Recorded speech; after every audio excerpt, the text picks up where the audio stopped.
ఆడవాళ్ళకి నగలనేటటువంటి అందం.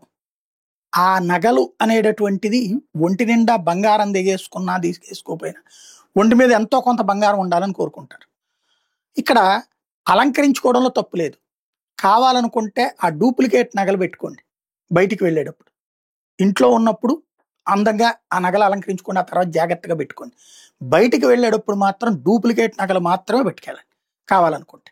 ఏది ఒంటి మీద అలంకరించుకోకపోతే కష్టం అనుకుంటే. అలా కాకపోతే ఒంటి మీద బంగారం వేసుకున్నాక దాని మీద ఆశ వదులుకోండి. ఎందుకంటే పోలీసులు స్ట్రాంగ్గానే ఉంటారు, ప్రభుత్వాలు స్ట్రాంగ్గానే ఉంటాయి, వ్యవస్థలు స్ట్రాంగ్గానే ఉంటాయి. కానీ దొంగలు అంతకంటే స్ట్రాంగ్గా ఉంటారు. ఎప్పుడు ఎవడు కొట్టుకుపోతాడో తెలియదు.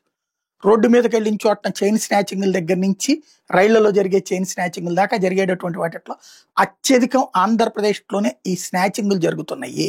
ఆంధ్ర తెలంగాణలోనే ఎక్కువగా ఆంధ్రప్రదేశ్లోనే.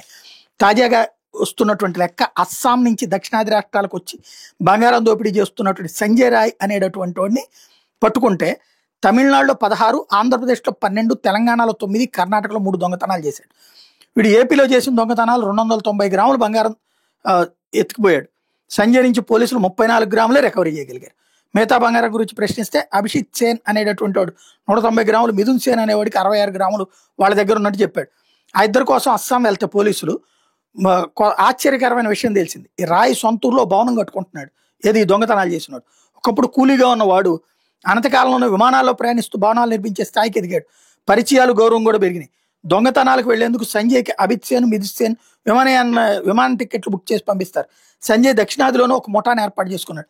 దీప్ జ్యోతి, సత్యేంద్ర కుమార్, సతీష్ గుజ్జర్, రవికుమార్, లోకేందర్ పర్కార్, వికాస్ కుమార్, పల్సర్ లక్కీ, అమృత్ అయినే, నయీన్ జ్యోతి, అబ్దుల్ హసీబులతో దొంగతనాలు చేస్తూ అంతరాష్ట్ర పోలీసులు కూడా సవాలు విసురుతున్నాడు.